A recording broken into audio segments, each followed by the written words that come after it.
Hello, and welcome to episode 55 of Prog Review. And I'm doing this marathon bender where I'm reviewing so many of the Rush albums in sequence. Again, I'm hearing these for the first time because I'm not much of a Rush fan, even though they are supposedly prog. And I bought these Sectors box sets when they were released, but I've kind of put off listening to them. I'm familiar with 2112. We're coming to that next, but today we're talking about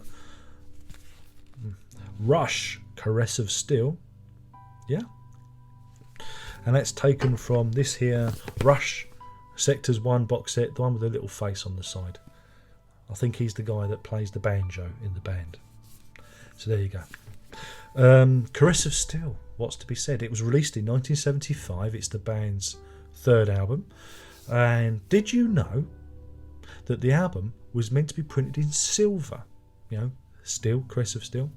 But there was a printing error, and it turned out being this kind of copper, bronzy colour instead. And the printing error has gone unchanged ever since, and so you've got this kind of weirdy, kind of bronzy colour. So there you go, a little bit of trivia. What do you know? Wikipedia is your friend.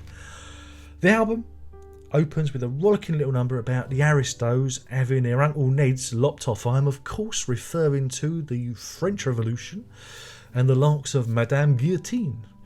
Gone are any references to Led Zeppelin, thank goodness, and instead the band seem to have adopted a legs apart, balls to the wind, feel them balls, rock persona. Seriously, for Rush this is almost bordering on heavy metal. So yeah, not too impressed with the second track, which appears to be an outright attack on all us follically challenged people. But the band is in deep, marching lyrically about, waxing lyrical about the march of time and age and our mortality, and it's all set to a backdrop of that usual chugging rhythm. And it features a wasp in a tin can toned guitar solo. Well, I didn't like it. I'm sure some of you out there won't, but we'll throw that one away. Us baldies have got to stick together. We may be bald, but we are incredibly potent, I think you'll agree. At this point, I realised that, I actually enjoy Rush when they're in a more mellow and laid-back mode. And Lakeside Park fulfills this need, and that criteria is, the checkbox is ticked in spades. With the jangly guitars and Geddy Lee's delivering a vocal that I can actually understand rather than him going, Aah! It's a pleasant outing for the band, so it gets a thumbs up from me. Now, the first of the two extended pieces of the album is called The Necromancer. Don't worry, it's not as interesting as the one done by Van de Graaff Generator. The band slips off their chains of heavy rock. They slip them off, and they put on one of Rick Wakeman's glittery capes, in order to deliver a 12-minute, 37-second, largely instrumental piece. There are some lyrics in there, but for the majority of the time it's them thrashing around trying to make some music. Again, it's good to hear the band challenging me. They are attempting to challenge me. And the track is divided into clear movements with a distinct musical story being told. But compared to their prog peers, it's basic to say the least. One could call it junior prog. The magnum opus of the album is the 20-minute Fountain of Lemnith. Not good for those of you with a lisp, so I apologise to anyone out there with a lisp. In the Valley, the opening section, movement of the suite. Ooh, how poncy. It features a drum refrain that wantonly is nicked from Watcher of the Skies. That kind of choppy thing. And despite the epic intentions of the band, the music still lacks that certain sophistication for me. Maybe it's because, I've been thinking about it. I was thinking of various theories of why it seems just a little fat and a little bit, dull. But I was thinking maybe it's because I haven't got a keyboard player. There's a 3-piece. It's hard, with a 3-piece to juggle. Maybe they needed like a keyboard player to broaden it out somewhat. Bring an extra, dimension to the music. But saying that, the bass player, I really do enjoy the bass playing. It does talk to me. Geddy Lee is just a really good player. So as I work my way through this amazingly long song for Rush, I realise that it's actually just a song about an everyman living and dying. Yeah, he's figuring out the various challenges before him. The authority figures, and his this epic journey to this fountain.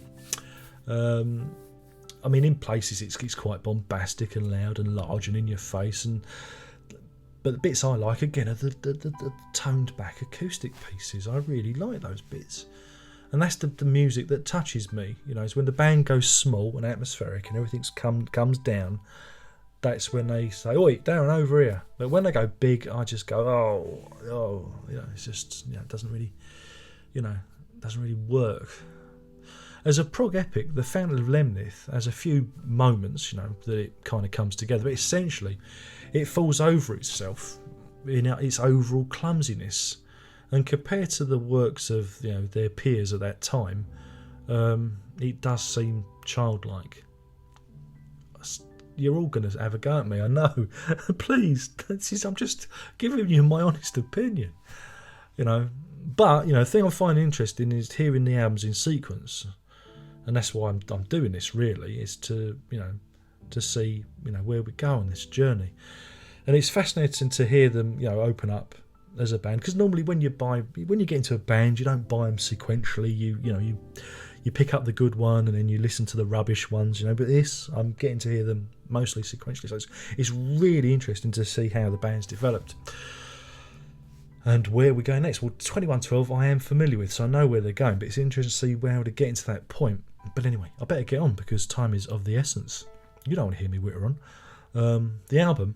This album, Caress of Steel, is better than the ones that have gone before. This is the thing, they are getting better, they are improving. And there are moments on this record when it does actually chime with me, it does actually touch me. But there's this little nagging doubt that Rush, in the back of my mind, that Rush are just a rock band who are trying to force their way into the prog genre. There are moments when the music, especially on the epics, come across as half-baked and amateurish compared to the likes of Genesis and Yes. And this is what really confuses me, because it's not that the players are bad, that's the opposite. They're all very competent players. With Geddy Lee, I think he's an amazing bass player, and with the drummer, Neil Peart, very good. But, the problem with Peart is he does seem to be, at this point, stuck with using a lot of rock cliches, a lot of rhythms and rolls that, seem familiar. But, they are a very technically competent band, so I don't understand why, for me, the music comes across as, a little bit, amateur hour. I don't know why. But anyway, that's just my opinion. You're probably all going to complain and run me down, but hey, we've got to be honest. But as an album, we're moving forward. As an album, I've got to give it a rating, and the rating I'm going to give this 2.5. It's not as bad as 2.5. Yeah, 2.5. 2.5 ambergris out of 5. That's 2.5 ambergris out of 5. So there you have it. That's my review of Caress of Steel. My name's been Darren Rock. You've been listening to me whittering on as per usual about progressive rock and blah blah blah. Thumbs it up, thumbs it down, tell your granny. Leave your comments below about this album, whether you like it, whether you don't, but be polite. Let's not be nasty. We're all adults here, we're not children. Yeah? Let's have a sensible, reasoned discussion rather than name calling, because that serves no purpose. All it does is reveal exactly what you're about. Yeah? Right. So anyway, with that, I better toodle off. I've got 2112 to listen to. So, catch you on the flip side. But don't forget, you've got to prog on.